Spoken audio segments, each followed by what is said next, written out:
Hey friends, today I'm going to teach you and take you through a little bit of a foam rolling recovery session. So ideally you have a foam roller. That is kind of needed here. There are multiple types of foam rollers. There are ones that are smaller. This is a very standard size that you'll see. You'll see ones that are larger, ones that are kind of like this, just regular foam. They're what I would call much more like a beginner roller because they're less aggressive. They're smooth, they're flat, and they will eventually start to lose some of their density just from a lot of use, but a really great beginner foam roller. And then you start to get into these kind where there's a lot of ridges. Okay, the more ridges, the more intense. All right, just remember that. So these are more aggressive for beginners. I don't recommend starting with this kind. I recommend starting with something more like this, but you do you. All right, number one rule with foam rolling, don't roll on bone or joint.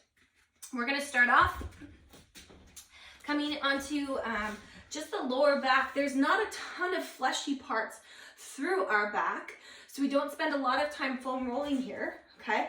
But you're gonna set it just kind of above the tailbone here and start to just roll. It's pretty small here, okay? So again, number one rule with foam rolling, don't roll on bone or joint.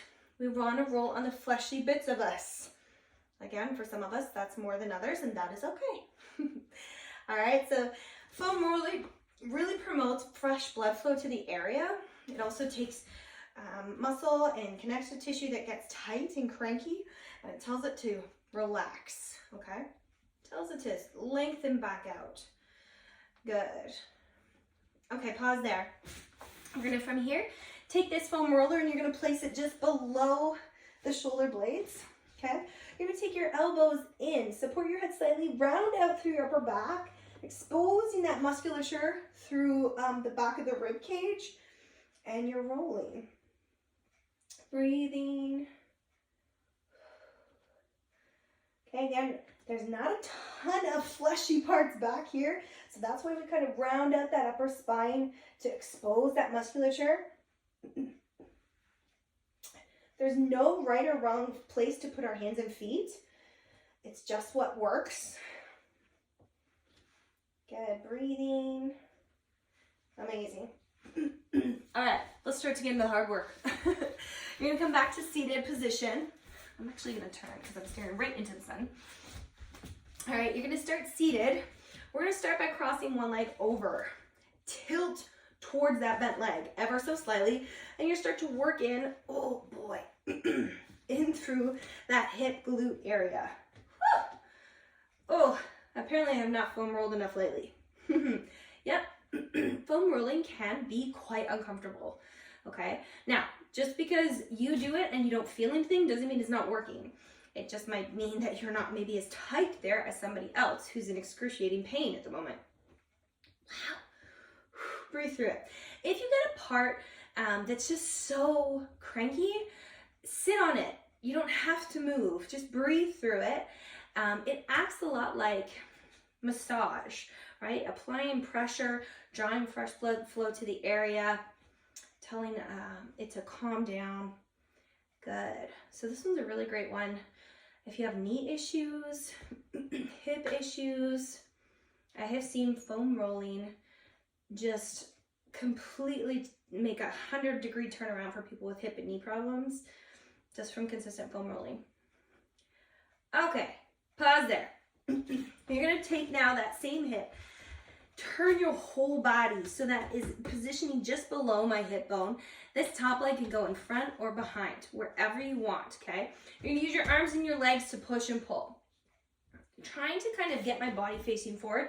I'm rolling through what's called my T-band, which is a bunch of connective tissue that runs from our hip to our knee, to the inside of our knee. And when it gets cranky and tight, it can cause our knee to mistrack, which is the cause of a lot of knee pain for people. So this alone is one of the most recommended things that I get my clients to do who have knee issues. Whew, breathe through it. Wowzers, we are tight today.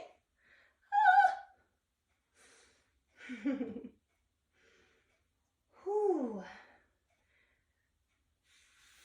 Good, and relax.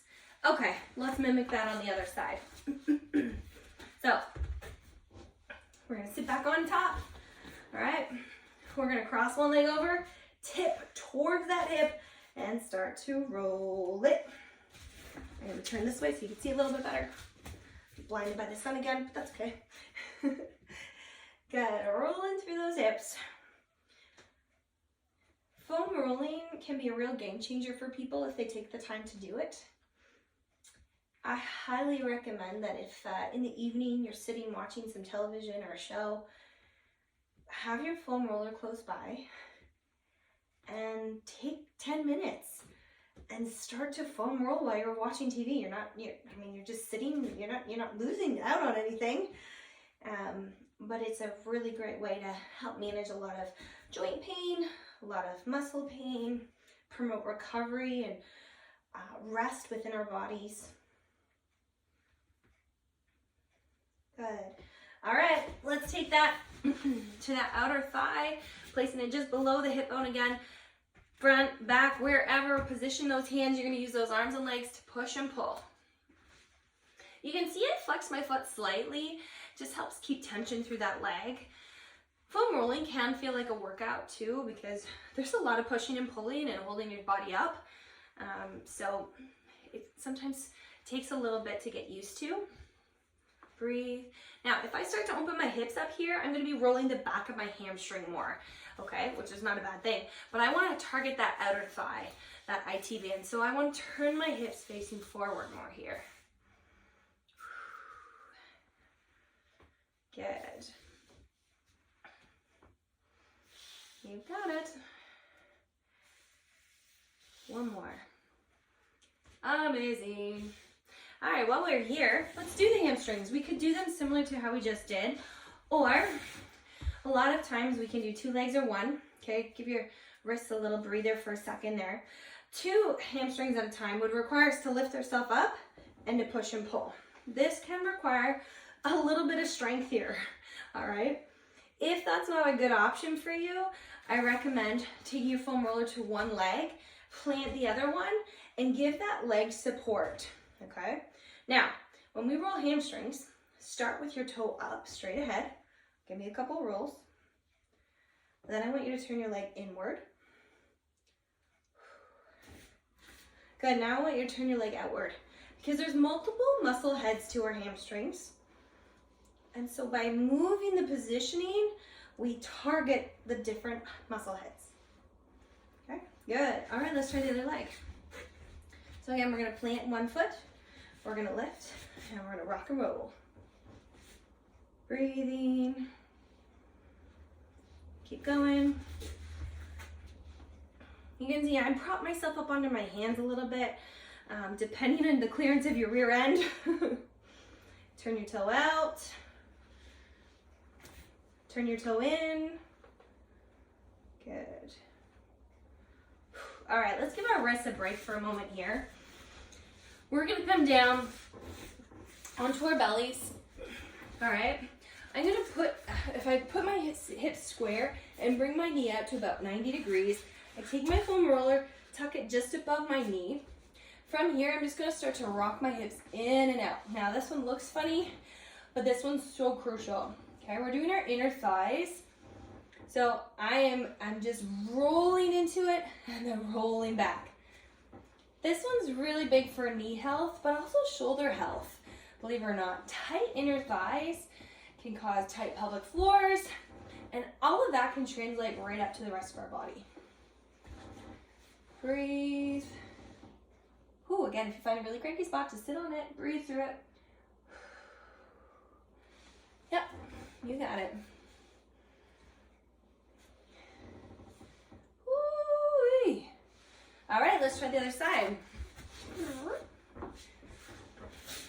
All right, so square your hips to the floor first. That's an important key. And then bring that one leg out at about 90 degrees. Tuck that foam roller in. You can see my other leg. Maybe you can't see. It's just laying on the ground. Okay? And then you're just going to rock and roll into it. Okay? Breathe. You can see, kind of work a particular area.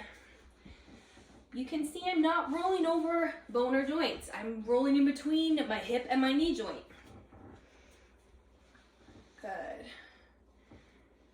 Inhale, exhale. You've got it. Inner thighs, man. We avoid it, but boy, does it get you. Whew! All right, let's hit those quads. You're gonna kneel behind your foam roller. All right. We're gonna start to come on out onto our forearms. Dig your toes into the ground. Use your forearms and your toes to rock forward and back. So you're gonna plank. So you are having to work a bit of core here. All right. You're gonna point your toes downward. All right. Point your toes downward. Look straight down. Get in the front of those quads, thighs. Now I want you to turn your toes outward, like a duck, penguin, like a penguin, like an animal. You're in the inner aspect of those quads now.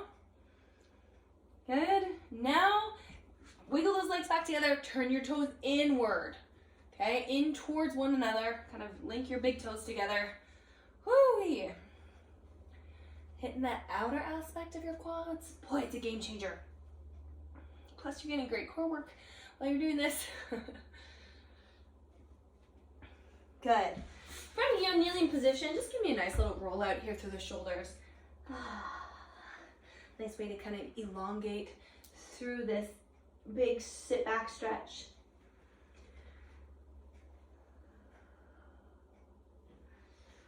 Amazing. Good. Another one that we're going to do today that we don't often do is our lats. I hate these. It's a love-hate.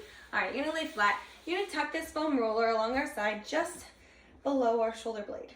Now, two ways to do this. This one's tough, but for anyone that has shoulder issues like myself, this is important. You can start to just gently rock forward and back.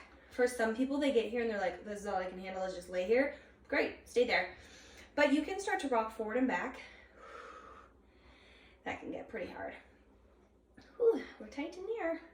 You can also then start to kind of prop yourself up and actually roll. I can never roll very far.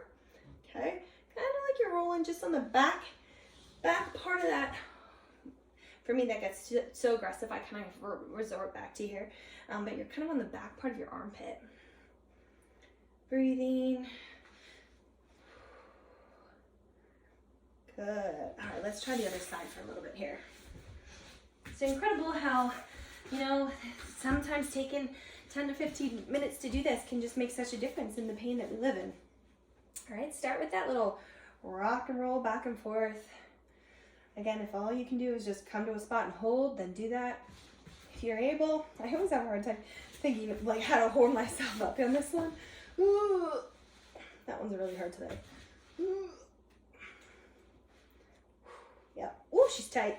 Oh boy. Yep. That's all we're getting in today. Good. Nicely done. Awesome. Come up to seated for me. You're going to place that foam roller right under your calves.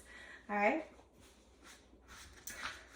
Start kind of in the lower aspect of your calf, and you're just going to start to roll.